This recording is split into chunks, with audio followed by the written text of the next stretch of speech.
কথায় নয়, দুধ দিয়ে চিড়া ভিজিয়ে দেখিয়ে দিয়েছে চীন বাংলাদেশের সত্যিকার বন্ধু। এমন মন্তব্য করেছেন জামায়াতে ইসলামের আমির ডাক্তার শফিকুর রহমান। সব দেশের সঙ্গে বন্ধুত্বপূর্ণ সম্পর্ক বজায় থাকলেও ঘাড়ের ওপর কারো আধিপত্য মেনে নেওয়া হবে না বলেও জানান তিনি। তিস্তা প্রকল্প বাস্তবায়ন ও বিশেষায়িত হাসপাতাল নির্মাণ করে দুই দেশের অর্ধশত বছরের সম্পর্ককে চীন আরও উচ্চতায় নিয়ে যেতে চায় বলে জানিয়েছেন বাংলাদেশে নিযুক্ত দেশটির রাষ্ট্রদূত ইয়াও ওয়েন। আকবর হোসেন সুমনের রিপোর্ট।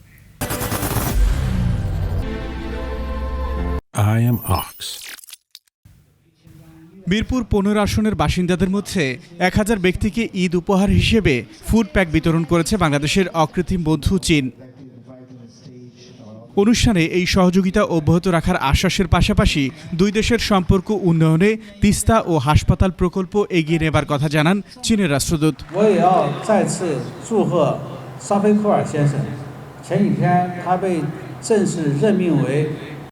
চীনকে পূর্ণ সমর্থন এবং প্রয়োজনীয় সহায়তার আশ্বাস দেন বিরোধী দলীয় নেতা ও জামায়াতে আমির।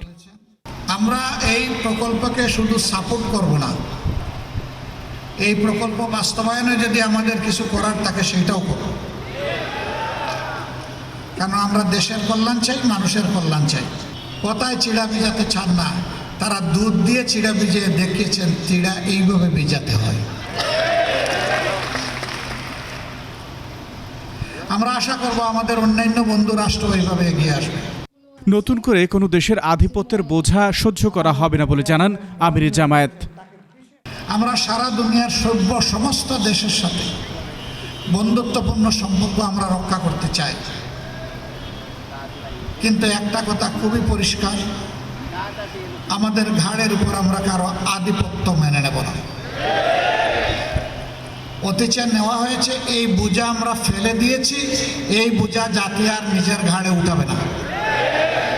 পরে চীনের সহায়তায় স্থানীয় 1000 ব্যক্তিকে ঈদ উপহার ফুড প্যাক বিতরণ করা হয়। আকবর হোসেন সুমন, 21 টেলিভিশন, ঢাকা।